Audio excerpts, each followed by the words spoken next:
નમસ્કાર દર્શક મિત્રો, સ્વાગત છે આપનું ગુજરાત ન્યૂઝ પોરબંદરમાં। હું છું આપની સાથે નેહા। સમાચારની શરૂઆત કરી તે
વિસ્તારથી પોરબંદર શહેરમાં છેલ્લા ઘણા દિવસથી સરકારી ચોપડી કોરોના મુક્તિ જેવું વાતાવરણ ઊભું થયું છે, કારણ કે કેટલાય દિવસથી એક પણ આરટીપીસીઆર રિપોર્ટ પોઝિટિવ આવ્યો નથી। પરંતુ દર્દીઓનો આધાર માત્ર આરટીપીસીઆર પર રાખવો ન જોઈએ અને તમામ બાબતોએ જાગૃત બનવું જોઈએ તેવો અભિપ્રાય ડોક્ટરો આપી રહ્યા છે। પોરબંદર જિલ્લામાં આરટીપીસીઆર રિપોર્ટ છેલ્લા કેટલાય દિવસોથી નેગેટિવ આવી રહ્યા છે। લગભગ 500 જેટલા લોકોના ટેસ્ટ દરરોજ કરવામાં આવતા હોવાનો દાવો કોવિડ હોસ્પિટલનું તંત્ર કરે છે અને આ તમામ લોકોના કોરોના આરટીપીસીઆર ટેસ્ટ નેગેટિવ આવી રહ્યા છે। તો બીજી તરફ પોરબંદર શહેરમાં એક પણ ખાનગી લેબોરેટરીને કોરોના ટેસ્ટની મંજૂરી આપવામાં આવી નથી। ગુજરાતમાં લગભગ તમામ જિલ્લાઓમાં ખાનગી લેબમાં પણ કોરોના ટેસ્ટ કરવામાં આવી રહ્યા છે। તો પોરબંદરમાં તંત્ર દ્વારા શા માટે ખાનગી લેબોરેટરીઓને મંજૂરી અપાતી નથી તેવા સવાલો લોકો ઉઠાવી રહ્યા છે। સાથે સાથે સરકારી કોવિડ હોસ્પિટલમાં સ્વોબ પણ યોગ્ય રીતે લેવામાં ન આવતા હોવાના આક્ષેપ પણ થઈ રહ્યા છે। હું મુસ્તાક પાલકીવાળા પોરબંદર જનિત સુરક્ષા સમિતિના પ્રમુખ। ઘણા ટાઈમથી જાણવા મળે છે કે પોરબંદર ભાવસીજી હોસ્પિટલની અંદરમાં છેલ્લા 18 દિવસથી એક પણ કોરોનાનો પોઝિટિવ કેસ આવેલ નથી। છેલ્લા જ્યારે 4 કેસ આવ્યા હતા તે પણ જામનગરની લેબની અંદરમાંથી આવેલા હતા અને એ પછી એકે પોરબંદરની અંદર જેટલા પણ ટેસ્ટ થયા છે તે એકે પણ પોઝિટિવ આવ્યા નથી। ટોટલી બધા નેગેટિવ આવેલા છે અને અમુક લોકો જે પ્રાઇવેટની અંદર જે સીટી સ્કેનની અંદરથી કરાવે છે તેની અંદર 70 થી 80% ઇન્ફેક્શન હોય છે અને અમારી માંગણી છે કે પોરબંદરની અંદર પ્રાઇવેટ લેબની અંદર કોરોનાની ટેસ્ટ માટેની પરવાનગી દેવા વિનંતી। ગુજરાતના તમામ જિલ્લાઓની અંદર જ્યારે પ્રાઇવેટ લેબોરેટરીની અંદર કોરોનાના ટેસ્ટ માટેની પરવાનગી મળે છે તો પોરબંદરમાં શા માટે નહીં? અને પોરબંદરમાં આપણે જે સ્લોપના સેમ્પલ લેવામાં આવે છે તે ગળાને નાકના જ લેવામાં, પણ છેલ્લા ઘણા ટાઈમથી ખાલી ગળાના જ લે છે અને તે પણ જામનગર મોકલવામાં આવતા નથી। જોકે આ મામલે પોરબંદરના સિવિલ સર્જન ડોક્ટર પરમારનો સંપર્ક કરતા તેઓએ એવું જણાવ્યું હતું કે આરટીપીસીઆર ટેસ્ટ યોગ્ય રીતે જ થાય છે અને સેમ્પલો જામનગર ટેસ્ટ માટે પણ જાય છે, એટલે ખોટા રિપોર્ટનો સવાલ જ પેદા થતો નથી। સ્વોબ જે ગળામાંથી લેવાય છે તે પણ ગાઈડલાઈન મુજબ જ લેવાય છે, તો સીટી સ્કેન પરફેક્ટ રિપોર્ટ ન કહી શકાય એટલે તેને માન્યતા ન આપવામાં આવી હોવાનું પણ ડોક્ટરે જણાવ્યું હતું। આપણે જે કોવિડના ટેસ્ટ અહીં થાય છે આરટીપીસીઆર, એમાં આક્ષેપ થયા છે કે આરટીપીસીઆર છેલ્લા 15 દિવસથી 0 આવે છે અને એની પહેલાં પણ નહીવત જેટલા આવતા હતા, એટલે ડાઉટફુલ છે। જે થાય છે એ નેગેટિવ જ આપવામાં આવે છે, ઓછી ટકાવારી હોય એટલે નેગેટિવ જ આપવામાં આવે છે, એવા આક્ષેપો છે। સાહેબ શું કહેશો? બિલકુલ પાયાવિહોણો આક્ષેપ છે, એવું કંઈ જ છે નહીં। અહીંયાથી જે સેમ્પલ કલેક્શન કરીએ જામનગર મેડિકલ કોલેજમાં મોકલવામાં આવે છે અને ત્યાંથી રિપોર્ટ આવે છે, એટલે જે નેગેટિવ આપવામાં આવે છે એ વાત તદ્દન ખોટી હોય છે. જે નેગેટિવ અને નેગેટિવ આવે ને જે પોઝિટિવ અને પોઝિટિવ આવે જ છે. સાહેબ, હાલના દિવસોમાં રિપોર્ટ જામનગર નથી મોકલવામાં આવતા, હવે જ કરી લેવામાં આવે છે, એવા પણ આક્ષેપો છે. રેપિડ ટેસ્ટ અહીં કરવામાં આવે છે, બાકીના આરટીપીસીઆર અમે ત્યાં જામનગર કરાવીએ છીએ. સાહેબ, બીજો આક્ષેપ એવો છે કે જે અહીંયા રિપોર્ટ નેગેટિવ આવે એના માટે થઈને પેલો સ્વોબ જે લેવાનો હોય છે નાક અને ગળામાંથી બંનેમાંથી લેવાનો હોય છે, એના બદલે આ પોરબંદરની સરકારી બાવસીજી હોસ્પિટલમાં માત્ર ગળામાંથી જ લેવામાં આવે છે સ્વોબ. અને WHO ની ગાઈડલાઈન એવી પણ છે કે ગળામાં માત્ર 30% જેટલું જ ગણવું. શું કહેશો સર? સ્ટેટ ગાઈડલાઈન પ્રમાણે એક જ સ્વોબ લેવાનો હોય છે, બરાબર, જેમ નાકમાંથી કાં તો ગળામાંથી અહીંયાથી લેવામાં આવે છે. સ્ટેટ ગાઈડલાઈન મુજબ એક જ સ્વોબ લેવાનો છે. સીટી સ્કેનમાં જે પેપ્સાનો રિપોર્ટ કરવામાં આવે છે એમાં 30%થી લઈને 80% સુધીનું ઇન્ફેક્શન જોવા મળે છે અને એની ટ્રીટમેન્ટ પણ આપણે ત્યાં તો થાય છે બાવસીજી હોસ્પિટલમાં, પરંતુ આપણે એને માન્યતા નથી આપતા કોરોના પોઝિટિવની. શું કહેશો આ મામલે સાહેબ? એના કારણે દર્દીઓના ડેથ થાય છે, એવા પણ આક્ષેપો થયા છે.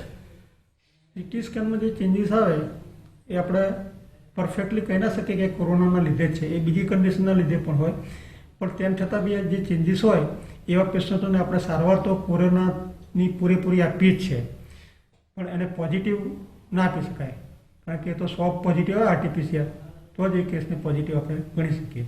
સાહેબ, એ કોની ગાઈડલાઈન છે કે પેલું સીટી સ્કેન જે છે એને સીટી સ્કેનમાં તો આપણે ચોક્કસ કહી ના શકીએ કે આ કોરોના જ છે, એ તો પછી એની લંગ બાયોપ્સીને એ બધું એ તો કરવું પડે. સીટી સ્કેન તો એક એક્સરે એ છે એનું પ્રતિબિંબ, એમાં તો નક્કી ના થઈ શકે આ કોરોના વાયરસના લીધે જ છે, પણ તેમ છતાં એપિડેમિક ચાલતો હોવાથી આપણે એને ટ્રીટમેન્ટ આપી દઈએ છીએ. ઘણી વાર અહીં જે સેમ્પલ નેગેટિવ આવ્યું એ જ સેમ્પલ પાછું બીજે કરાવ્યું તો સાહેબ, ઘણી વખત એવા આક્ષેપ પણ છે કે એવા કિસ્સાઓ બન્યા છે કે અહીંયા આરટીપીસીઆર નેગેટિવ કરાયું હોય, પછી રાજકોટ, જામનગર અથવા કોઈ પણ જ્યાં અન્ય ખાનગી જગ્યા ઉપર જઈને કરાવ્યું તો તે જ રિપોર્ટ પોઝિટિવ આવ્યો હોય. મારી જાણમાં તો એવો કોઈ કેસ હજુ મારી પાસે તો આવ્યો નથી, પણ જો એવું હોય તો કદાચ બહારની જે રિપોર્ટ કરાવે એ પણ ડાઉટફુલ કહેવાય, બાકી અહીંયા તો બધું અહીંનો જે રિપોર્ટ હોય એ જ અમે તો માન્ય ગણીએ છીએ. સિવિલ સર્જનના જણાવ્યા મુજબ તમામ ટેસ્ટ જામનગર ખાતે કરવામાં આવે છે. જોકે હોસ્પિટલમાંથી પ્રાપ્ત માહિતી મુજબ છેલ્લા 20 દિવસ કરતાં પણ વધુ સમયથી જામનગર એક પણ સ્વોબ મોકલાયું નથી. તમામ રિપોર્ટ પોરબંદરની કોવિડ હોસ્પિટલની લેબોરેટરીમાં જ કરવામાં આવે છે. કદાચ સિવિલ સર્જન આ વાતથી અજાણ હશે તેવું શહેરીજનો માની રહ્યા છે. પોરબંદરમાં એક તરફ કોરોના આરટીપીસીઆર ટેસ્ટ તમામનો નેગેટિવ આવી રહ્યો છે, તો બીજી તરફ સરકારે જેને માન્યતા નથી આપી અને જે ટેસ્ટ પરફેક્ટ ન કહી શકાય તેવા સીટી સ્કેન રિપોર્ટમાં ફેફસામાં ઇન્ફેક્શન આવ્યું હોય તેવા દર્દીઓની સંખ્યા વધી રહી છે. ત્યારે આ મામલે ખાનગી હોસ્પિટલ ચલાવતા ડોક્ટર નીતિન સીડાનો સંપર્ક કરતા તેમણે એક ડોક્ટર તરીકે એવો અભિપ્રાય આપ્યો હતો કે આરટીપીસીઆર ટેસ્ટ નેગેટિવ આવે તો પણ લોકોએ ગફલતમાં રહેવું ન જોઈએ, કારણ કે આરટીપીસીઆર ટેસ્ટમાં 70% આસપાસ જ પોઝિટિવ રિપોર્ટ આવવાની શક્યતાઓ રહેલી છે. આરટીપીસીઆર ટેસ્ટની સાથે સાથે બાયોકેમિકલ પેથોલોજી ટેસ્ટ અને સીટી સ્કેન ટેસ્ટનું પણ મહત્વ રહેલું છે. જો કોઈ દર્દીના સીટી સ્કેન રિપોર્ટમાં 30% કરતાં પણ વધારે ઇન્ફેક્શન આવે તો તે વધુ ગંભીર ગણી શકાય. સાથે સાથે ઓક્સિજન લેવલનું પણ મહત્વ રહેલું છે. ત્યારે અમે કોરોના રોગ પ્રત્યે લોકોની જાગૃતિ માટે ડોક્ટર સીડાનું આ નિવેદન ખાસ પ્રસારિત કરીએ છીએ. હલો, અત્યારે જે હાલમાં મહામારી ચાલી રહી છે જેને પેન્ડેમિક કહેવાય છે, કોવિડ એટલે કે કોરોના ઇન્ફેક્શન, એના માટે આપણે વધારે પડતા બેદરકાર રહીએ તો ક્યારેક એક મુશ્કેલીમાંથી બીજી મુશ્કેલીમાં મુકાઈ જઈએ છીએ. હાલમાં અત્યારે આપણે 2 ટેસ્ટ અવેલેબલ છે જે આપણી જિલ્લા કક્ષાની સિવિલ હોસ્પિટલોમાં સરકારે મંજૂરી આપેલી છે, પ્રાઇવેટ હોસ્પિટલોને પોરબંદરમાં મંજૂરી આપેલી નથી. આપણી જે ગવર્મેન્ટ હોસ્પિટલ છે ભાવસિંહજી જનરલ હોસ્પિટલ, ત્યાં કોવિડ હોસ્પિટલ બનાવેલી છે. ત્યાં જઈ અને કોઈ પણ વ્યક્તિના 2 જાતના ટેસ્ટ થઈ શકે છે. એક પહેલો છે રેપિડ એન્ટીજન ટેસ્ટ કહેવાય. રેપિડ એન્ટીજન ટેસ્ટ છે એની સ્પેસિફિસિટી એટલે કે ચકાસતા પોઝિટિવ આવવાની શક્યતા 30%, 27થી 30% જેટલી હોય છે. અને જે બીજો ટેસ્ટ છે એ આરટીપીસીઆર ટેસ્ટ કહેવાય છે. આરટીપીસીઆર ટેસ્ટની સ્પેસિફિસિટી છે જે શક્યતાઓ પોઝિટિવ આવવાની 67 થી 70% વચ્ચે હોય છે. એટલે એનો અર્થ એવો થયો કે રેપિડ એન્ટીજનમાં 70% પેશન્ટ કદાચ પોઝિટિવ ન પણ આવે અને આરટીપીસીઆર 30% થી 33% પેશન્ટ પોઝિટિવ ન પણ આવે. એ ન આવે એનો અર્થ એવો નથી કે એને કોરોના પોઝિટિવ નથી, એટલે કે વાયરલ ન્યુમોનિયા આવે તો કોરોના પોઝિટિવ હોય એવું જરૂરી માની લેવાની જરૂર નથી.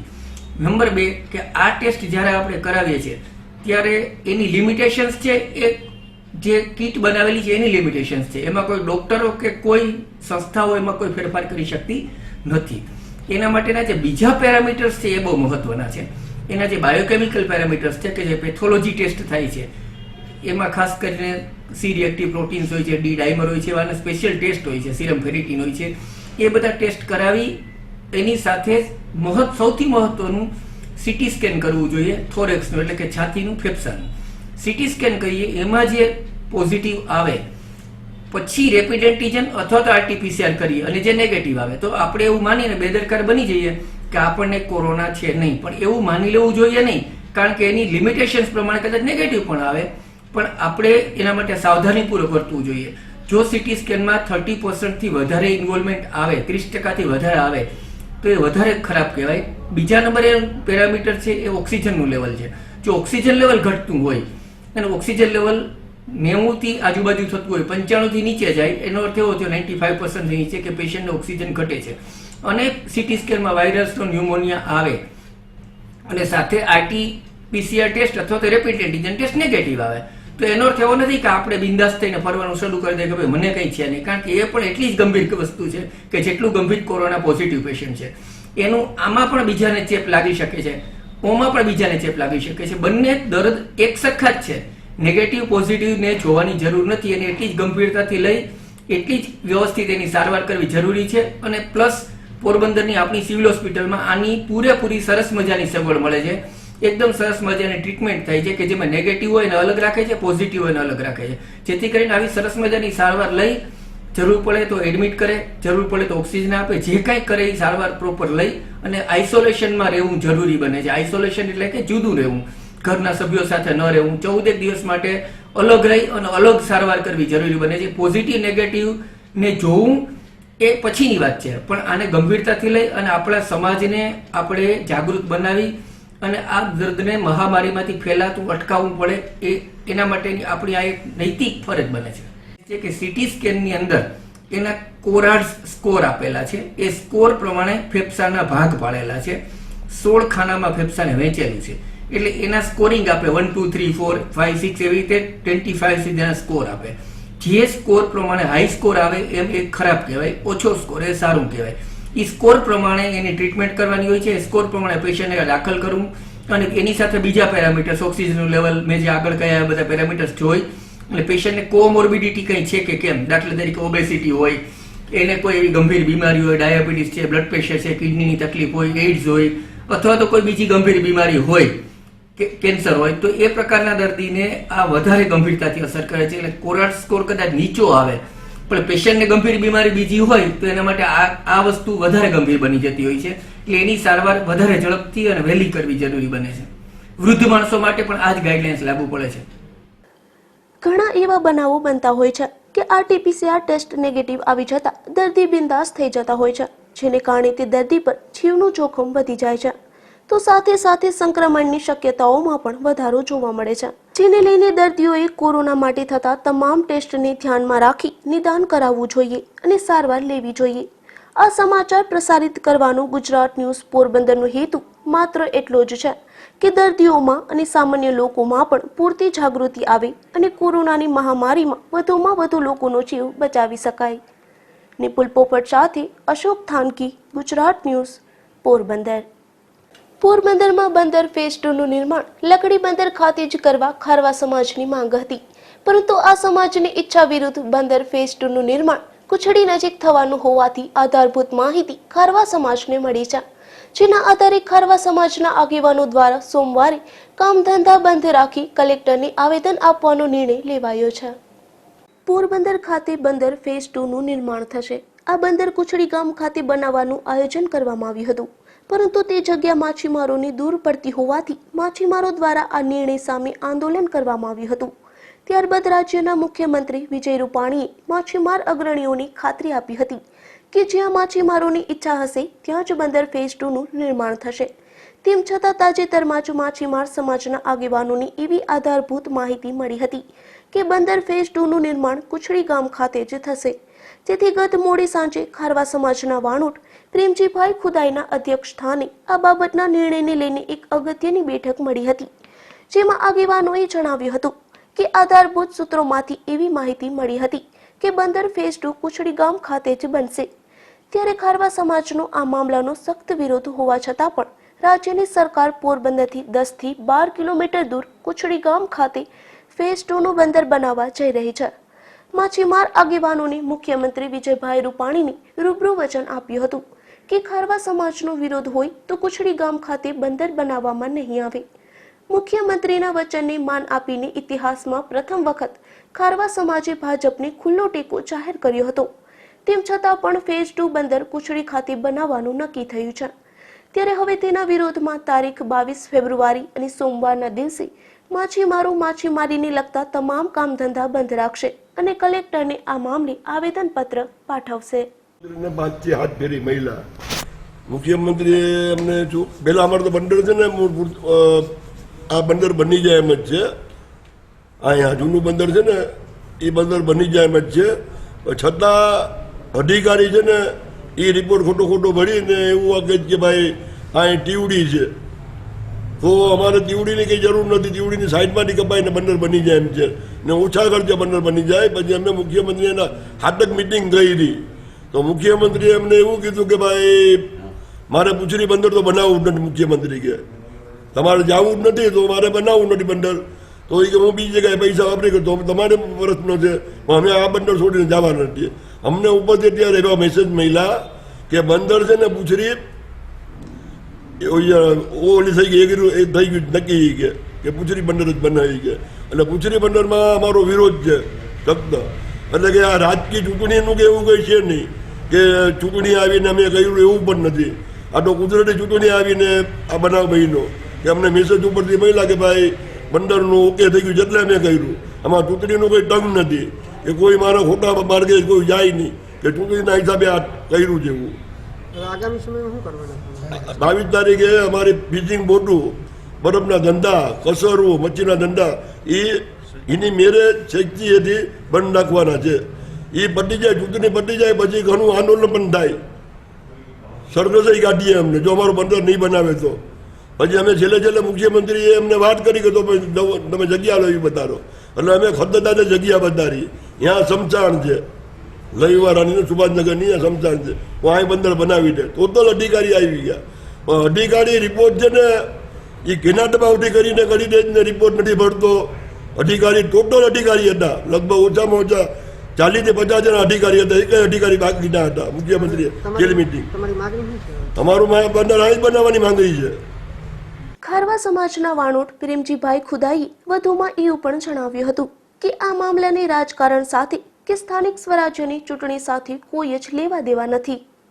નિપુલ પોપટ, ગુજરાત ન્યૂઝ, પોરબંદર। પોરબંદરમાં વ્યાજખોર શખ્સોનો ત્રાસ દિન પ્રતિદિન વધી રહ્યો છે। શહેરમાં એક યુવાને વ્યાજે લીધેલી રકમના અનેક ગણા પૈસા ચૂકવ્યા બાદ પણ તે યુવાન પાસે પૈસાની માંગણી કરી તેને બંધક બનાવી અને ઢોર માર માર્યો હોવાની પોલીસ ફરિયાદ નોંધાઈ છે। પોરબંદરના કડિયા પ્લોટ શેરી નંબર 4 માં રહેતા અને કડિયા કામ કરતા મગન ખીમાભાઈ ચાવડાએ નોંધાવેલી પોલીસ ફરિયાદ મુજબ 2.5 વર્ષ પહેલા તેનો કામ ધંધો યોગ્ય રીતે ચાલતો ન હોવાને કારણે તેણે છાયા ખડા વિસ્તારમાં રહેતા તેના મિત્ર રમેશ લીલાભાઈ કડછા નામના શખ્સ પાસેથી ₹18,000 વ્યાજે લીધા હતા। આ ₹18,000ના બદલામાં કટકે વ્યાજ સહિત તેણે ₹1,20,000 જેવી રકમ ચૂકવી દીધી હતી। તેમ છતાં 18 જાન્યુઆરીના રોજ મગન રામ ગેસ્ટ હાઉસ નજીક ઊભો હતો ત્યારે રમેશ ત્યાં આવ્યો હતો અને વધુ રૂપિયાની માંગણી કરી હતી। ત્યારે મગને હાલ પોતા પાસે પૈસા ન હોવાનું જણાવી અને જ્યારે પૈસાની વ્યવસ્થા થશે ત્યારે તે આપશે તેવું જણાવી દીધું હતું। તેમ છતાં રમેશ તેને બાઇક પર બેસાડી અને એસએસસી કોલોનીના ક્વાર્ટરમાં લઈ ગયો હતો અને ત્યાં મગનના બંને પગ દોરડાથી બાંધી લાકડીથી પગના તળિયામાં માર માર્યો હતો તેમજ વિભસ્ત ગાળો આપી જ્ઞાતિ પ્રત્યે પણ હળદૂત કર્યો હતો અને મગન તથા તેના પરિવારને જાનથી મારી નાખવાની ધમકી પણ આપી હતી। પોલીસે આ મામલે એટ્રોસિટી સહિતની કલમો લગાડી રમેશ કડછા નામના શખ્સની સામે ગુનો નોંધીને આગળની તપાસ હાથ ધરી છે। નિપુલ પોપટ, ગુજરાત ન્યૂઝ, પોરબંદર. પોરબંદરમાં જેટ કિંગ લર્નિંગ સેન્ટર આવેલું છે. અહીં આઈટીના કોર્સ કરાવવામાં આવે છે. એટલું જ નહીં, પરંતુ સાથે જ 100% જોબ ગેરંટી પણ આપવામાં આવે છે. ત્યારે હાલ અહીં અભ્યાસ કરતા 5 જેટલા તેજસ્વી વિદ્યાર્થીઓને રાજકોટ અને અમદાવાદમાં નોકરી મળી છે.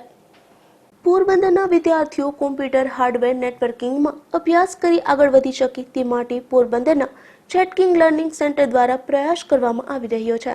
શહેરના મહાત્મા ગાંધી રોડ પર ક્રોસ રોડ માર્કેટમાં 2nd ફ્લોર પર આ જેટ કિંગ લર્નિંગ સેન્ટર આવેલું છે. અહીં ડિપ્લોમા ઇન નેટવર્કિંગ એડમિનિસ્ટ્રેશન સહિત આઈટીના અનેક કોર્સના અભ્યાસ વિદ્યાર્થીઓ કરી રહ્યા છે. વર્ષ 2019ના ફેબ્રુઆરી મહિનામાં પોરબંદરમાં જેટ કિંગ લર્નિંગ સેન્ટર શરૂ થયું હતું. આ સેન્ટરને હજુ 2 વર્ષ પણ પૂરા નથી થયા, ત્યાં તો અહીંના લગભગ 8 થી 10 સ્ટુડન્ટોને GTPL, વિપ્રો, લોટ્સ અને સ્કાય ઓનલાઈન જેવી નામાંકિત કંપનીઓમાં જોબ મળી ગઈ છે. તો હાલમાં જ અન્ય અવિનાશ કે હડિયલ, કમલ થાનકી, સિદ્ધાર્થ જોશી, રોહિત બામણિયા અને રાહુલ જાદવ સહિતના તેજસ્વી વિદ્યાર્થીઓને TCSI કંપનીમાં રાજકોટ તથા અમદાવાદ ખાતે નોકરી મળેલ છે. આ 5 વિદ્યાર્થીઓને નોકરી મળતા જેટ કિંગ લર્નિંગ સેન્ટર ખાતે વિદ્યાર્થીઓમાં આનંદ જોવા મળતો હતો. મારું નામ સિદ્ધાર્થ જોશી, હું પોરબંદર જ રહેવાની છું અને 1 વર્ષ પહેલાં મેં જેટ કિંગ પોરબંદર લર્નિંગ સેન્ટરમાંથી કોર્સ જોઈન કરેલ હતો. કોર્સનું નામ છે JKDNA અને અત્યારે 1 વર્ષ પૂરું થયા બાદ મને TCS આયોનમાંથી નોકરી મળેલ છે. તો હું જેટ કિંગને આભાર માનું છું. મારું નામ અવિનાશ અડિયલ છે, હું પોરબંદરનો રહેવાસી છું. આ તો 1 વર્ષ પહેલાં મને જેટ કિંગમાં JKDNA કોર્સ જોઈન કરેલો હતો ને આજે મને TCS આયોનોમાં જોબ મળેલી છે. તો થેન્ક યુ જેટ કિંગ. આ 5 વિદ્યાર્થીઓના સન્માન માટે પોરબંદરના જેટ કિંગ લર્નિંગ સેન્ટર ખાતે એક કાર્યક્રમનું આયોજન કરવામાં આવ્યું હતું, જેમાં પોરબંદરના ધારાસભ્ય બાબુભાઈ બોખીરિયાએ ખાસ ઉપસ્થિત રહી તમામ વિદ્યાર્થીઓને પોતાના હસ્તે નિમણૂક પત્ર એનાયત કર્યા હતા. તેમજ ખુશી વ્યક્ત કરી અને કોઈ પણ કામને નાનું ન સમજવા માટે બાબુભાઈ બોખીરિયાએ વિદ્યાર્થીઓને માર્ગદર્શન પૂરું પાડ્યું હતું. મારી સાથે આવેલ જિલ્લા ભાજપના પ્રમુખ શ્રી કિરીટભાઈ, જેટ કિંગના MD અને આપ સૌ વિદ્યાર્થી ભાઈઓ અને બહેનો મિત્રો, એક તો અમદાવાદે 5 જે વિદ્યાર્થીઓને TCS જેવી સારી કંપની અંદર પ્લેસમેન્ટ મેળવ્યા બદલ એનું અભિનંદન પાઠવું છું અને શુભેચ્છા પણ પાઠવું છું. મિત્રો, જીવનમાં એક વસ્તુ યાદ રાખજો કે ક્યારેય કોઈ કામ છે નાનું નથી હોતું. એક તો એ આપણે જીવનમાં યાદ રાખવાનું. પછી આપણે કોઈ પણ પોસ્ટ ઉપર જઈએ તો કોઈ વ્યક્તિ આપણા કરતાં નાનો નથી અને એ જ રીતે આપણા કરતાં કોઈ મોટું નથી. તો ફરીથી આ 5 મિત્રોને શુભેચ્છા પાઠવું છું અને બાકીના મિત્રો જે અભ્યાસ કરે એને પણ ભવિષ્યમાં સારી જોબ મળે એને પણ વધારે શુભેચ્છા. અહીં અભ્યાસ કરતા દરેક વિદ્યાર્થીઓ પર જેટ કિંગ લર્નિંગ સેન્ટર દ્વારા વ્યક્તિગત રીતે ધ્યાન આપવામાં આવે છે, જેથી વિદ્યાર્થીઓ ઉત્તમ અભ્યાસ સહેલાઈથી મેળવી રહ્યા છે. ઉપરાંત જેટ કિંગ લર્નિંગ સેન્ટર દ્વારા જરૂરિયાતમંદ છાત્રોને ડિસ્કાઉન્ટ આપ્યું હોવાનો પણ દાખલો છે. ત્યારે શહેરભરમાં જેટ કિંગના મેનેજમેન્ટની ચારે તરફ પ્રશંસા થઈ રહી છે. અહીંથી અભ્યાસ કરી નોકરી મેળવનાર તમામ વિદ્યાર્થીઓના પરિવારજનો પણ જેટ કિંગ લર્નિંગ સેન્ટરના સંચાલકોનો આભાર વ્યક્ત કરી રહ્યા છે. વિપુલ રાઠોડ સાથે અશોક થાનકી, ગુજરાત ન્યૂઝ, પોરબંદર. પોરબંદર જિલ્લામાં બેફામપણે ખનીજ ચોરીઓ થઈ રહી છે. પથ્થરની ગેરકાયદેસર ખાણોની સાથે રેતી ચોરો પણ સક્રિય બનતા દરિયા કિનારો ખોદાઈ રહ્યો છે. તેમ છતાં ખાણ ખનીજ વિભાગની આંખો પણ ઉઘડતી નથી. પોરબંદરના મિયાણીથી માધવપુર સુધીના 120 કિલોમીટર લાંબા દરિયા કિનારા પર છેલ્લા કેટલાય વર્ષોથી ખનીજ ચોરો સક્રિય બની રહ્યા છે. પથ્થરની અનેક ગેરકાયદેસર ખાણો ધમધમતી હોવાની અનેક ફરિયાદો ઉઠી છે. ત્યારબાદ આ દરિયા કિનારેથી બેફામપણે રેતી ચોરી થતી હોવાની પણ અનેક વખત ખાણ ખનીજ વિભાગમાં સ્થાનિકોએ રજૂઆતો કરી છે. તેમ છતાં પોરબંદર જિલ્લાનું ખાણ ખનીજ વિભાગ શા માટે કડક હાથે કાર્યવાહી કરતું નથી તેવા સવાલો જિલ્લાવાસીઓ ઉઠાવી રહ્યા છે. મિયાણી, ભાવપરા અને કુચડી સહિતના દરિયા કિનારે બેફામપણે રેતી ચોરી થતી હોવાના ગુજરાત ન્યૂઝ પોરબંદર દ્વારા અગાઉ પણ અહેવાલો પ્રસારિત કરવામાં આવ્યા હતા. ત્યારે આજે આપણે વાત કરશું જાવર વિસ્તારની. અહીં આવેલા ગેસ પ્લાન્ટની પાછળનો દરિયા કિનારો જ જાણે રેતી ચોરોએ સાફ કરી દીધો હોય તેવું લાગી રહ્યું છે. આ વિસ્તારમાં ખૂબ લાંબા સમયથી રેતી ચોરી થતી હોવાનું સ્થાનિકો જણાવે છે. અહીં દરિયા કિનારો એટલી હદે સાફ થઈ ગયો છે કે દરિયાઈ તોફાનમાં કિનારાની પાળી તૂટી અને પાણી આ વિસ્તારમાં ઘૂસી તેવી શક્યતાઓ પણ ઊભી થઈ છે. અગાઉ કુચડી ગામે આ પ્રકારની જ ઘટના બની હતી. રેતી ચોરો બેફામપણે રેતી ચોરી કરી રહ્યા છે. સૂત્રોના જણાવ્યા પ્રમાણે ખનીજ ચોરો પથ્થરની ખાણમાં બેફામ ખનીજ ચોરી કરી રહ્યા છે. તેમ છતાં પોરબંદર જિલ્લા ખાણ ખનીજ વિભાગ કુંભકર્ણની નિંદ્રામાં છે કે પછી આ વિભાગને ભ્રષ્ટાચારના ચશ્મા પહેરાવી દેવામાં આવ્યા છે તેવા સવાલો જિલ્લાવાસીઓ ઉઠાવી રહ્યા છે. અહીં ઉલ્લેખનીય છે કે અગાઉ પોલીસ વિભાગની એન્ટી ઇલીગલ માઇનિંગ સ્ક્વોડ દ્વારા આ વિસ્તારમાં દરોડા પાડી રેતી ચોરોને પકડી પાડવામાં આવ્યા હતા. જોકે તે મામલામાં પણ ખાણ ખનીજ વિભાગે માપણી કરીને નજીવી રકમનો દંડ ફટકાર્યો હોવાની ચર્ચા શહેરભરમાં જાગી હતી. હાલ જિલ્લાવાસીઓ દ્વારા એવી માંગણી થઈ રહી છે કે રેતી ચોરો અને ખનીજ ચોરી મામલે ખાણ ખનીજ વિભાગના ટાંટિયા ટૂંકા પડતા હોય કે ભ્રષ્ટાચારના ચશ્મા પહેર્યા હોય ત્યારે કારણ કોઈ પણ હોય, પરંતુ ખાણ ખનીજ વિભાગ કડક હાથે કાર્યવાહી કરતું નથી. ત્યારે પોલીસ વિભાગ દ્વારા એન્ટી ઇલીગલ માઇનિંગ સ્ક્વોડ ફરી શરૂ કરવામાં આવે અને રેતી ચોરો તેમજ ખનીજ ચોરો સામે કડક પગલાં લેવામાં આવે તેવી માંગ ઉઠી રહી છે. નિપુલ પોપટ સાથે અશોક થાનકી, ગુજરાત ન્યૂઝ, પોરબંદર. પોરબંદરના શિક્ષક કોલોની વિસ્તારમાં પીજીવીસીએલનો એક થાંભલો લોકો માટે માથાનો દુખાવારૂપ બની ગયો છે. આ થાંભલાને કારણે અકસ્માત સર્જાય તેવી શક્યતાઓ દેખાઈ રહી છે. ત્યારે થાંભલાને ત્યાંથી ખસેડવા માંગ ઉઠી છે. શિક્ષક કોલોની વિસ્તારમાં આવેલા ગુરુ નાનક મંદિર પાસેના રોડની વચ્ચે જ પીજીવીસીએલનો થાંભલો જોવા મળે છે. આ સમગ્ર વિસ્તારમાં રહેણાંક વિસ્તાર છે. ત્યારે રોડ વચ્ચેના આ થાંભલાને કારણે વાહન ચાલકોને ભારે મુશ્કેલીનો સામનો કરવો પડે છે. આ વીજ પોલમાં રહેલા વીજ વાયરોને કારણે અકસ્માતનો ભય પણ સર્જાઈ રહ્યો છે. ત્યારે રોડ વચ્ચે ખડકી દેવામાં આવેલો થાંભલો ત્યાંથી ખસેડવામાં આવે તેવી સ્થાનિકોએ માંગ કરી છે. નિપુલ પોપટ, ગુજરાત ન્યૂઝ, પોરબંદર. પોરબંદર શહેરમાં ગુજરાત ન્યૂઝ પોરબંદરની વધુ એક ખબરની અસર જોવા મળી છે. કડિયા પ્લોટના ખાડી કાંઠા વિસ્તારમાં રોડનું નવીનીકરણ અટકી પડ્યું હતું. ત્યારે ગુજરાત ન્યૂઝના અહેવાલ બાદ ફરી નવીનીકરણની કામગીરી શરૂ થતા લોકોએ રાહત લીધી છે. પોરબંદરના કડિયા પ્લોટના ખાડી કાંઠા વિસ્તારમાં એક રોડ પર પેચવર્ક કરાયા બાદ છેલ્લા 6 માસ જેટલા સમયથી નવીનીકરણ અટકી ગયું હતું, જેના કારણે ત્યાંથી પસાર થતા રાહદારીઓ અને વાહન ચાલકો ભારે મુશ્કેલીનો સામનો કરતા હતા. લોકોની આ મુશ્કેલી તંત્ર સુધી પહોંચાડવા ગુજરાત ન્યૂઝ પોરબંદર દ્વારા થોડા દિવસો પૂર્વે એક વિસ્તૃત અહેવાલ પ્રસારિત કરવામાં આવ્યો હતો. ત્યારબાદ સફાળે જાગેલા પાલિકા તંત્ર દ્વારા આ રોડનું નવીનીકરણનું કામ તાત્કાલિક શરૂ કરવામાં આવ્યું હતું, જેને લઈને સ્થાનિકોએ ગુજરાત ન્યૂઝ પોરબંદરનો આભાર વ્યક્ત કર્યો હતો. વિપુલ રાઠોડ, ગુજરાત ન્યૂઝ, પોરબંદર. પોરબંદરનો મહત્વનો રોડ નવો બની રહ્યો છે, પરંતુ કમલાબાગથી રિવરફ્રન્ટ સુધી ચાલી રહેલી આ રોડની કામગીરી ગોકળગાયની ગતિએ થઈ રહી છે. ત્યારે આ રસ્તાનું કામ વહેલી તકે પૂર્ણ કરવામાં આવે તેવી માંગ ઉઠી છે. પોરબંદર પાલિકા દ્વારા કમલાબાગથી રિવરફ્રન્ટ સુધી એક સાઈડ રોડ બનાવવાની કામગીરી છેલ્લા 1.5 માસથી ચાલી રહી છે, પરંતુ આટલા સમયમાં માત્ર રોડનું પેચવર્ક જ થયું છે. ત્યારે આ રોડની કામગીરીને લઈને ટ્રાફિક જામની સમસ્યા પણ સર્જાઈ રહી છે. તો બીજી તરફ એક જ રસ્તા પર ડાયવર્ઝન હોવાથી નાના મોટા અકસ્માતોનું સર્જન પણ થઈ રહ્યું છે. પોરબંદર શહેરના કમલાબાગથી નરસંગ ટેકરી સુધી જે રોડનું કામ ચાલુ થયેલ છે એ ખૂબ જ ગોકળગાયની ગતિએ કામ ચાલે છે અને અહીંયા અનેક રહેણાંક સોસાયટીઓ આવેલી છે, તેમજ દુકાનો કોમર્શિયલ આવેલી છે. ખૂબ જ મોટા પ્રમાણમાં ડસ્ટિંગ ઉડે છે અને આ અગાઉ પણ રજૂઆત થઈ ચૂકી છે કે આ કામ વહેલી તકે પૂર્ણ કરવામાં આવે. જિલ્લા કલેક્ટર DN મોદી સાહેબ આ બાબત તાત્કાલિક એક્શન લઈ અને કોન્ટ્રાક્ટરો સામે પગલાં લઈને વહેલી તકે કામગીરી પૂર્ણ કરવામાં આવે એવી મારી પોરબંદરના નગરજનો વતી વિનંતી છે.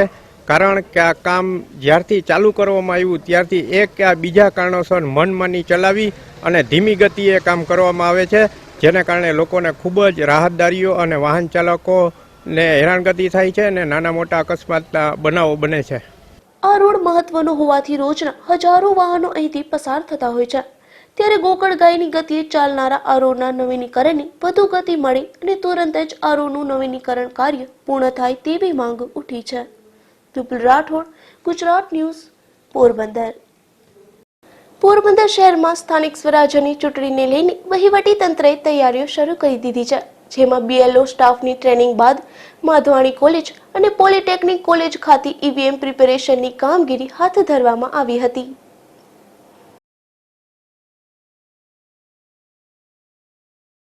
જિલ્લા પંચાયત સામાન્ય ચૂંટણી 2021 અન્વયે પોરબંદર તાલુકા પંચાયતની 22 સીટો અને જિલ્લા પંચાયતની 10 સીટો માટેના હરીફ ઉમેદવારની યાદી તૈયાર થઈ ગઈ છે. એટલે જે ઈવીએમની કમિશનિંગ એટલે ઈવીએમ પ્રિપેરેશનની જે કામગીરી છે એ માધવાણી કોલેજ ખાતે તારીખ 19 ફેબ્રુઆરી અને તારીખ 20 ફેબ્રુઆરીના રોજ હાથ ધરવામાં આવેલી, જેમાં પોલિટેકનિકનો સ્ટાફ અને આઈટીઆઈનો સ્ટાફ તથા રેવન્યુનો સ્ટાફની મદદથી 360 કંટ્રોલ યુનિટ અને 350 બેલેટ યુનિટ, જે પૈકી 18 સીયુ અને 7 બીયુમાં ખામી જણાતા એને બદલી અને બીજા નવાનું પણ કમિશનિંગની કામગીરી પૂર્ણ કરવામાં આવી છે. આ જે બીયુ સીયુનો સેટ મળીને જે ઈવીએમ તૈયાર કરવામાં આવ્યા છે તે આગામી તારીખ 28 ફેબ્રુઆરી 2021ના રોજ સવારના 7 થી સાંજના 6 સુધી જે મતદાન થશે તેમાં ઉપયોગમાં લેવામાં આવશે. રાજકોટ જિલ્લામાં સિંહના આટાફેરા શરૂ થયા હોવાના અનેક સમાચારો મળ્યા હતા. હાલ પણ છાંડવાવદર ગામે સિંહે બકરાનું મારણ કર્યું હોવાનું સામે આવ્યું છે. ત્યારે આ વિસ્તારમાં ભયનો માહોલ ફેલાઈ ગયો છે. ધોરાજી તાલુકાના છાંડવાવદર ગામે થોડા દિવસો પહેલા સિંહ દ્વારા ભેંસનું મારણ કરવામાં આવ્યું હતું. સિંહે આ વિસ્તારમાં ઘણા દિવસોથી ધામા નાખ્યા હોય તેવું સ્થાનિકો જણાવી રહ્યા છે. હાલમાં જ આ સિંહે નેસડામાં રહેતા માલધારીઓના બકરા પર હુમલો કરી એક બકરાનું મારણ કર્યું હતું, જેને કારણે આ વિસ્તારમાં ભય ફેલાયો છે. બીજી તરફ આ વિસ્તારમાં પીજીવીસીએલ દ્વારા રાત્રિના સમય વીજળી આપવામાં આવે છે, પરંતુ સિંહના ભયને કારણે ખેડૂતો રાત્રે પાણી વાળવા સહિતની કામગીરી કરી શકતા નથી અને મોલની માવજત પણ કરી શકતા નથી. ત્યારે ખેડૂતોના પાકની નુકસાની થવાની શક્યતા સેવાઈ રહી છે, જેને લઈને આ વિસ્તારમાં ખેડૂતોને દિવસે વીજળી આપવામાં આવી તેવી માંગ ઉઠી છે. મારું નામ સોનારા મહેશભાઈ સીધાભાઈ સોનારા છે. હું છાળવદર ગામનો વતની છું. છાળવદર ગામના સીમ વિસ્તારમાં અત્યારે ભયનો માહોલ છે, કારણ કે જંગલી પશુઓ જેવા કે દીપડા, સિંહ અવારનવાર આવી અને અહીંયા રંજાડ કરે છે. હમણાં 2-3 દિવસ પહેલાં જ અમારે એક ભેંસનું મારણ કરેલું છે અને ગઈ રાતે એક બકરાને મારી નાખ્યું ને એકને ઉપાડી ગયો છે. હવે અમારે અહીંયા સીમ વિસ્તારમાં માલધારીઓ ઘણા બધા રહે છે. બીજા નંબરમાં સીમ વિસ્તારમાં જે મજૂર લોકો છે એ પણ ઘણા રહે છે, તો એ લોકોએ રાતે ઉજાગરો કરવો પડે છે આખી રાત, અને દિવસે એને લોકોને કામ કરવું પડે છે. અને મારે તંત્રને એટલી વિનંતી છે કે તમે લોકો પીજીવીસીએલ વાળાને કે ભાઈ તમે દિવસે વીજળી આપો તો સારું છે. દિવસે વીજળી આપો તો હમણાં રાતમાં જે આ બધી કનાળગત થાય છે એ ઓછી થઈ જાય. અને જે મજૂર છે એ લોકોને ખાસ કહેવાનું છે કે મજૂર આખી રાત જાગે છે અને દિવસનું એને કામ કરવું પડે છે. એના નાના નાના છોકરાઓ છે, બરાબર. હવે એ છોકરાઓ દિવસે કામ, રાતે જાગે તો દિવસે કામ નથી કરી શકતા, રોજે રોજનું કમાવાવાળા છે. અને મારે તંત્રને એટલી અપીલ છે કે થોડુંક આમાં ધ્યાન દે. વન ખાતાવાળાની કામગીરી સારી છે, નો ડાઉટ, પરંતુ થોડુંક આ વીજળીનું જો ચાલુ કરો દિવસનું તો બહુ સારું. જય હિન્દ, જય ભારત. પોરબંદરના કડિયા પ્લોટ ખાડી કાંઠે 100 વર્ષ જૂનું માં ખોડિયારનું મંદિર આવેલું છે. છેલ્લા 20 વર્ષથી અહીં ખોડિયાર જયંતીની ધામધૂમપૂર્વક ઉજવણી કરવામાં આવે છે. આજે પણ ખોડિયાર જયંતી નિમિત્તે ખોડિયાર માતા મંદિર મિત્ર મંડળ દ્વારા ઉજવણી કરવામાં આવી હતી, જેમાં બટુક ભોજન અને મહાપ્રસાદી સહિતના કાર્યક્રમો યોજાયા હતા.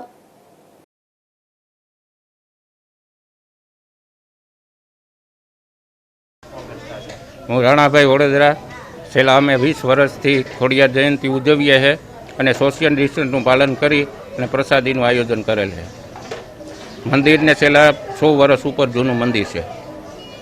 સ્થાનિક સ્વરાજ્યની ચૂંટણીને લઈને ઉપલેટાના નીલાખા અને ગણોદ ગામમાં પોલીસ વિભાગ દ્વારા ફ્લેગ માર્ચનું આયોજન કરવામાં આવ્યું હતું. ચૂંટણી દરમિયાન કાયદો વ્યવસ્થા જળવાય તેવા હેતુસર આ વિસ્તારમાં જેતપુર પોલીસ ડિવિઝન દ્વારા ફૂટ પેટ્રોલિંગ કરવામાં આવ્યું હતું.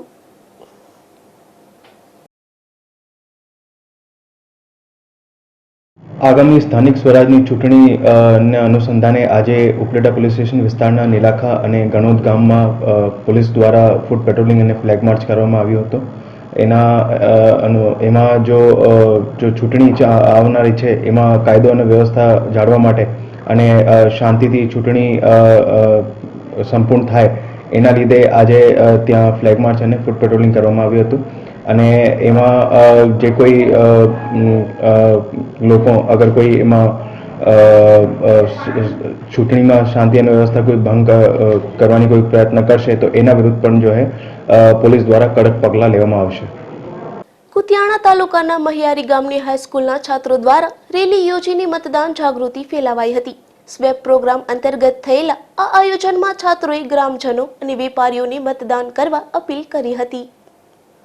સ્ટેટ વોટર્સ અવેરનેસ પ્રોગ્રામ અંતર્ગત જિલ્લાભરમાં શાળાના છાત્રો મતદાન માટે અપીલ કરી રહ્યા છે, જેમાં મહિયારી ગામે મહંત શ્રી વીરદાસજી વિદ્યા મંદિર ઉચ્ચતર માધ્યમિક શાળાના છાત્રો અને શિક્ષકોએ મતદાન જાગૃતિ રેલીનું આયોજન કર્યું હતું. મુખ્ય બજારોમાંથી આ રેલી પસાર થઈ હતી અને મતદાન જાગૃતિનો સંદેશ વેપારીઓ તથા ગ્રામજનોને પહોંચાડવામાં આવ્યો હતો. વોટર્સ અવેરનેસ પ્રોગ્રામ અંતર્ગત જિલ્લા ચૂંટણી અધિકારી અને કલેક્ટર શ્રી પોરબંદર તથા જિલ્લા શિક્ષણ અધિકારીની કચેરી પોરબંદરની સૂચના મુજબ કોવિડ-19ની ગાઈડલાઈન મુજબ આજે અમારી શાળામાં મતદાન જાગૃતિ અભિયાન કાર્યક્રમનું આયોજન કરવામાં આવેલ છે, જેમાં શાળાના વિદ્યાર્થીઓ અને શિક્ષકગણ રેલી સ્વરૂપે મહિયારી ગામની મુખ્ય બજારોમાંથી પસાર થઈ મતદાન જાગૃતિનો સંદેશ ઘર ઘર સુધી પહોંચાડવાનો પ્રયત્ન કરેલ છે. અમે મહિયારીના ગ્રામજનો અને વેપારી મિત્રોને પણ આ અભિયાનમાં જોડવાનો પ્રયત્ન કરેલ છે. પોરબંદર નજીક છાયા રતનપર રોડ છેલ્લા ઘણા સમયથી બિસ્માર હાલતમાં જોવા મળે છે. આ રોડના નવીનીકરણની કામગીરી શરૂ કરવામાં આવી હતી, પરંતુ કેટલાય મહિનાઓથી આ કામગીરી બંધ કરી દેવામાં આવતા અહીંથી પસાર થતા વાહન ચાલકો અને સ્થાનિકોને મુશ્કેલીનો સામનો કરવો પડે છે. આ કામ કરનારી એજન્સીને અનેક નોટિસો પણ પાઠવાય છે, તેમ છતાં કોઈ અસર થતી નથી. છાયા રતનપર રોડ છેલ્લા એક દાયકા જેટલા સમયથી બિસ્માર હાલતમાં જોવા મળે છે. આ રસ્તાની આસપાસ રહેણાંક વિસ્તાર પણ વધી રહ્યો છે, ત્યારે મગરની પીઠ જેવા આ રસ્તાને કારણે સ્થાનિકોને હાલાકી પડતી હતી, જેને લઈને ઉચ્ચ કક્ષા સુધી રજૂઆત થતા કેતન કન્સ્ટ્રક્શન નામની કંપનીને આ રોડના નવીનીકરણનું કામ ટેન્ડર પ્રક્રિયાથી સોંપવામાં આવ્યું હતું, પરંતુ આ રસ્તા પર માત્ર કાંકરી અને પથ્થરો પાથરી દઈ નવીનીકરણનું કામ અધૂરું છોડી દેવામાં આવ્યું છે. આથી આ રસ્તા પરથી પસાર થતા વાહન ચાલકોને ભારે મુશ્કેલી પડી રહી છે. આ બિસ્માર રસ્તા પર કન્સ્ટ્રક્શન કંપની દ્વારા કામ તો અધૂરું છોડી દેવામાં આવ્યું છે, પરંતુ યોગ્ય રીતે પાણીનો છંટકાવ પણ થતો નથી. તેને કારણે આ રોડ પરથી ઉડતી ધૂળ લોકો માટે માથાનો દુખાવો બની જાય છે. આ ડસ્ટિંગ શ્વાસમાં જતું હોવાથી લોકોના આરોગ્ય સાથે પણ ચેડા થઈ રહ્યા છે. આ રોડનો કોન્ટ્રાક્ટ જેને મળ્યો છે તે કેતન કન્સ્ટ્રક્શન નામની કંપનીને અનેક નોટિસો પણ પાઠવવામાં આવી છે. જવાબદાર તંત્રના માથા ઉપરવટ સુધી વાત પહોંચી જતા અંતે આ એજન્સીને બ્લેકલિસ્ટ કરી દેવા માટે પણ દરખાસ્ત કરી દેવામાં આવી છે. આ રોડનું નવીનીકરણનું કામ તો અટકી ગયું છે, પરંતુ રોડમાં પાથરેલી ધૂળના કારણે જે ડસ્ટિંગ થઈ રહ્યું છે તેને અટકાવવા માટે પાણીનો છંટકાવ કરવાની તસ્દી પણ કોઈ લેતું નથી. સ્થાનિકોના જણાવ્યા અનુસાર એજન્સી છે તે પાણીના છંટકાવ માટે સરકારી તંત્રને જવાબદાર જણાવે છે, તો બીજી તરફ સરકારી તંત્ર એજન્સીને જવાબદાર જણાવે છે. રતનપર રોડ જે છે એનું કામ કેટલા લાંબા સમયથી ચાલે છે, મુદત પણ પૂરી થઈ ગઈ છે, તેમ છતાં કામ પૂરું થતું નથી. અત્યારે એટલું બધું ડસ્ટિંગ છે કે જેને પરિણામે આસપાસના વિસ્તારના લોકોને તકલીફ પડે છે. તો ઇસ્યુ શું છે, આ ક્યારે કઈ એજન્સી હતી અને ક્યારે કામ આપેલું હતું અને ક્યારે એની મુદત પૂરી થઈ ગઈ છે? ये जो काम है ये केतन कंस्ट्रक्शन को मिला हुआ है. हमने इसको एक्सेप्टेंस लेटर दिया तो इसकी टाइम लिमिट स्टार्ट हुई थी 11/2/2020 को और इसको 9 महीने का टाइम पीरियड था कंप्लीट करने का, जो कि 10/11/2020 को खत्म हो रहा था. इसने अभी तक काम किया नहीं है. हमने इसको 2-3 बार नोटिस भी जारी किया है. इसके अंतर्गत इसने कहा है कि मैं 10 दिन 15 दिन के बाद डामर काम स्टार्ट करूंगा. रही बात पानी के इश्यू की, तो ये कह रहा है कि मैं काम स्टार्ट करने वाला हूँ पानी का भी, और इसके लिए ये कामगिरी इसके पास भी बहुत सारे पैकेज है जिसमें ये काम स्टार्ट करने वाला है. और हमने इसको बहुत सारे नोटिस भी जारी करके और पहले भी इसको बोला था कि काम स्टार्ट करे, और ये काम नहीं कर रहा था, इसलिए हमने इसकी ब्लैकलिस्ट की दरखास्त की थी 1-1.5 साल पहले. उसके काम की मुद्दत खत्म हो गई, उसको भी लंबा अरसा हो गया है, बावजूद इसके उसको एक्सटेंशन मिल रहा है, मुद्दत मिल रही है. उसका कारण क्या है? पॉलिटिकल प्रेशर है, दबाव है आपके ऊपर है क्या? इसमें एक्सटेंशन हम लोग नहीं देते. ये लोग जब तक काम कर सकते हैं तब तक कर सकते हैं. लास्ट में जब ये बिल लेने आते हैं तब हम लोग ये दरखास्त ऊपर फॉरवर्ड करते हैं सरकार को. सरकार टाइम लिमिट एक्सटेंड करेगी तो वो सरकार पे है. हम लोग सिर्फ यही कर सकते हैं, इसको नोटिस दे सकते हैं, विद इन टाइम लिमिट इनको करना होता है. ये नहीं करते तो पर डे इनका कपात होता है. और अभी जो इश्यू है वहाँ पे डस्टिंग बहुत सारा हो रहा है, और जो भी कोई रोड का काम होता है उसका पानी का छिड़काव बहुत ही अहम रहता है, इम्पोर्टेंट रहता है। बावजूद इसके पानी का छिड़काव हो नहीं रहा। जब भी लोग ये जो एजेंसी है उनको पूछते हैं तो बोले मेरी जिम्मेदारी नहीं है, जिम्मेदारी जो है वो डिपार्टमेंट की है, मतलब कि आपके डिपार्टमेंट की है। उसके ऊपर क्या कहेंगे आप? नहीं, ये जिम्मेदारी तो पूरी एजेंसी की रहती है। और मेरे को आए हुए ये 1.5 महीने जितना ही हुआ है, मैं ये देख लेता हूँ अगर मैटर इतना ज़्यादा इश्यू वाला है तो मैं आज ही साइट विजिट करता हूँ और एजेंसी को भी साथ में लेके जाता हूँ और ये जितना जल्दी हो सकता है काम पूरे करवाने की कोशिश करवाता हूँ। वो पानी का छिड़काव के बारे में ऐसा बोलता है कि जवाबदारी जो है, जिम्मेदारी वो डिपार्टमेंट की है। नहीं तो बात सुनिए मेरी, कहने का मतलब ये है कि पानी का छिड़काव न तो वो कर रहे हैं एजेंसी, न तो आपका डिपार्टमेंट कर रहा है। जब पानी का छिड़काव हो ही नहीं रहा है तभी ये इश्यू हुआ है। तो अगर जिम्मेदारी आपके डिपार्टमेंट की नहीं है तो उसके पास पानी का छिड़काव करवाना वो जिम्मेदारी तो आपके डिपार्टमेंट की होगी ना। तो कोई ऑब्जर्वेशन भी नहीं हो रहा है, साइट विजिट भी नहीं हो रहा है, ऐसा है क्या? नहीं, मैंने 1-2 बार साइट देखी है और उसी के साथ मैंने उनको फ़ोन करके बोला भी था कि आप ये काम करवाओ। उन्होंने उस टाइम के पीरियड में कर दिया, उसके बाद वो काफ़ी टाइम से बंद पड़ा रहा, तो वापस वही प्रोसेस चालू हो गया कि पानी का प्रॉब्लम आ रहा है। तो आज भी मैंने बात की है और मैं आज जाने वाला हूँ साइट पे देख के और ये काम जल्दी से जल्दी स्टार्ट करने की ट्राई करूँगा। अब तक में कितनी नोटिस दी गई है? नोटिस काफ़ी दे दी है, अभी वो आंकड़े तो मेरे पास है नहीं पर काफ़ी नोटिस दे दी थी। काफ़ी नोटिस के बाद भी अगर कोई एजेंसी जो है काम नहीं करती है प्रॉपर तो उसके लिए कुछ तो रास्ता होगा ना। हम लोग ब्लैक लिस्ट दरखास्त कर सकते हैं, ब्लैक लिस्ट के लिए हमने दरखास्त कर दी 1-1.5 वर्ष पहले। अभी वो सारा प्रोसेस ऊपर चल रहा है, अभी उसका जब डिसीजन आएगा वो डिसीजन हम देख रहे हैं, पेंडिंग पे। આ બિસ્માર રસ્તાને કારણે અનેક અકસ્માતોનું સર્જન પણ થયું છે। તેમ છતાં સરકારી તંત્ર પણ લોકોની લાચારી સમજતું ન હોય તેવી અનુભૂતિ આ રોડ પર વસવાટ કરતા સમગ્ર વિસ્તારના લોકો કરી રહ્યા છે। નિપુલ પોપટ સાથે અશોક થાનકી, ગુજરાત ન્યૂઝ, પોરબંદર। પોરબંદરમાં આશાપુરા જ્વેલર્સ છેલ્લા 50 વર્ષથી ગ્રાહકોની સેવામાં કાર્યરત છે। હાલ આ પેઢીને 50 વર્ષ પૂર્ણ થતા તેમના માલિકો દ્વારા આશાપુરા જ્વેલર્સના રીઓપનિંગમાં તમામ જિલ્લાવાસીઓને આમંત્રિત કર્યા છે। પોરબંદરમાં માણેક ચોક નજીક આશાપુરા જ્વેલર્સ કાર્યરત છે। હાલમાં કુંજનભાઈ જોગિયા અને વિમલભાઈ જોગિયા સહિતના જોગિયા પરિવારના યુવાનો આશાપુરા જ્વેલર્સનું સુકાન સંભાળી રહ્યા છે। વર્ષ 1971માં જોગિયા પરિવારના વડીલ દુર્લભજીભાઈ જોગિયા દ્વારા આ પેઢીનો પ્રારંભ કરવામાં આવ્યો હતો।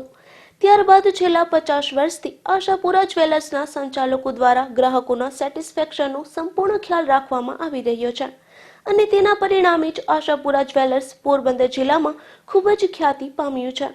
હાલ આ જ્વેલર્સને 50 વર્ષ પૂર્ણ થતા તેમના શોરૂમનું રિનોવેશન કરી નવીનીકરણ કરવામાં આવ્યું છે। ખૂબ જ આધુનિક આ શોરૂમ બનાવવામાં આવ્યો છે। તારીખ 23 અને મંગળવારના રોજ આશાપુરા જ્વેલર્સનું રીઓપનિંગ કરવામાં આવશે। ત્યારે અહીંના સંચાલકો દ્વારા નવા રંગરૂપ સાથેના શોરૂમમાં ગ્રાહકોને અતિ આધુનિક ડિઝાઇન અને ખૂબ સારી ગુણવત્તાનું સોનું મળી રહે તેમજ સોનાની ખરીદી બાદ પણ ગ્રાહકોને સારામાં સારી આફ્ટર સર્વિસ મળે તે માટે આશાપુરા જ્વેલર્સના સંચાલકો અને સ્ટાફ પૂરતી તકેદારી રાખે છે। શુદ્ધ સોનું જ સાચા વેપારીની ઓળખ હોય છે।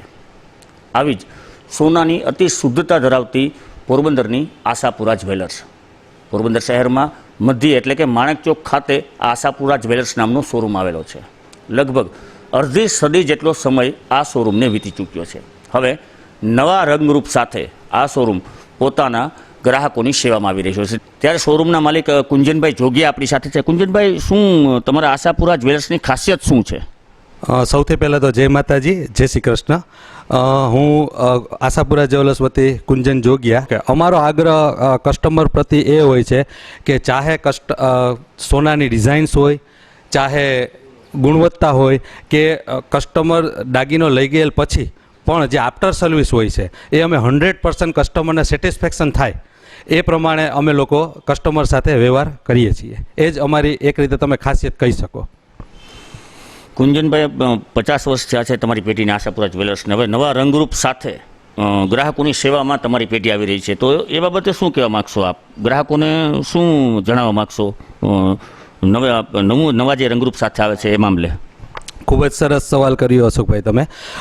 જે અમારી પેઢી 1971માં મારા દાદા જે દુર્લભજીમનજી જોગિયાએ શરૂ કરેલ હતી તેને 23 ફેબ્રુઆરી મંગળવારના રોજ 50 વર્ષ પૂરા થયેલ છે પેઢીને, તો તેના અનુસંધાને અમે એક રીઓપનિંગ રાખેલું છે અને તે બદલ નવા રંગરૂપ સાથે તમે અમારો શોરૂમ નિહાળી શકો છો કે અમે લોકોએ રીઓપનિંગ મંગળવારે રાખેલું છે.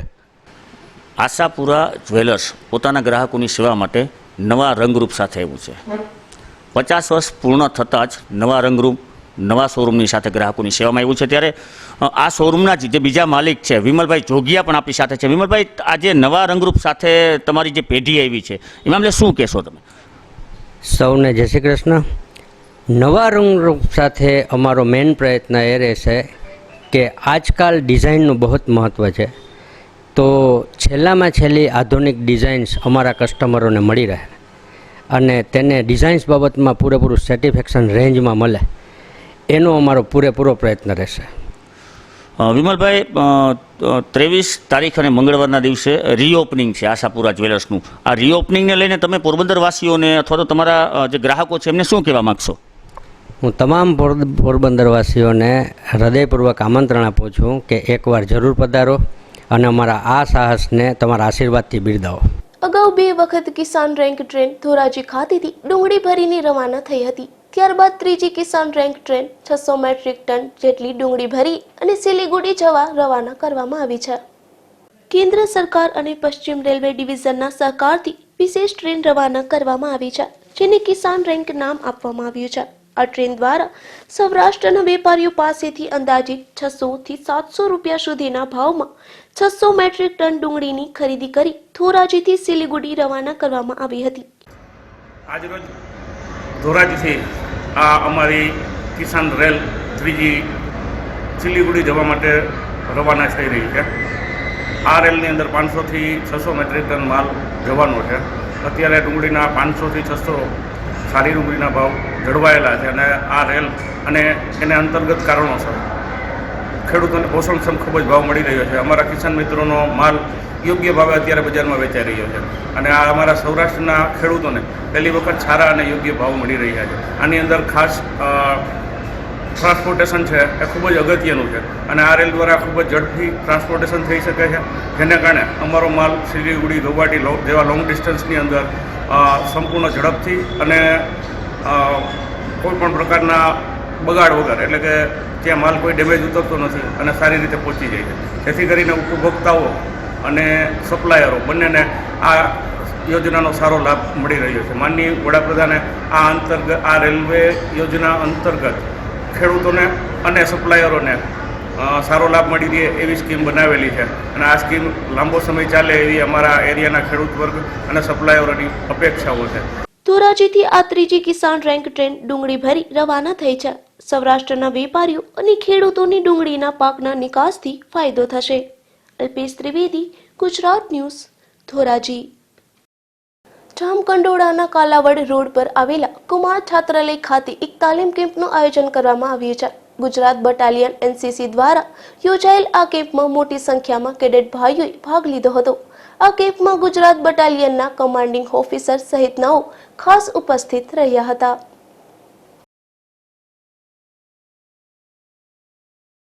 Colonel SS Bisht CO 2 battalion boys Rajkot से हम लोग आए हैं NCC से और हम लोग लेवा पटेल छात्रालय के अंदर कैंप कर रहे हैं.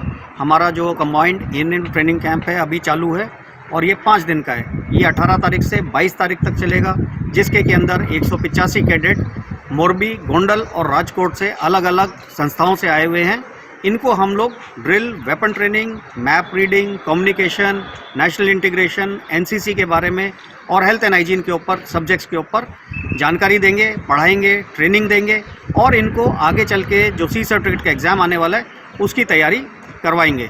સમાચારની સમાપ્તિ પહેલા ફરી એક નજર આજની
હતા અત્યાર સુધીના સમાચાર. આવતીકાલે ફરી મળીશું આ જ સમયે ગુજરાત ન્યૂઝ પોરબંદરમાં. ત્યાં સુધી રજા આપશો. નમસ્કાર.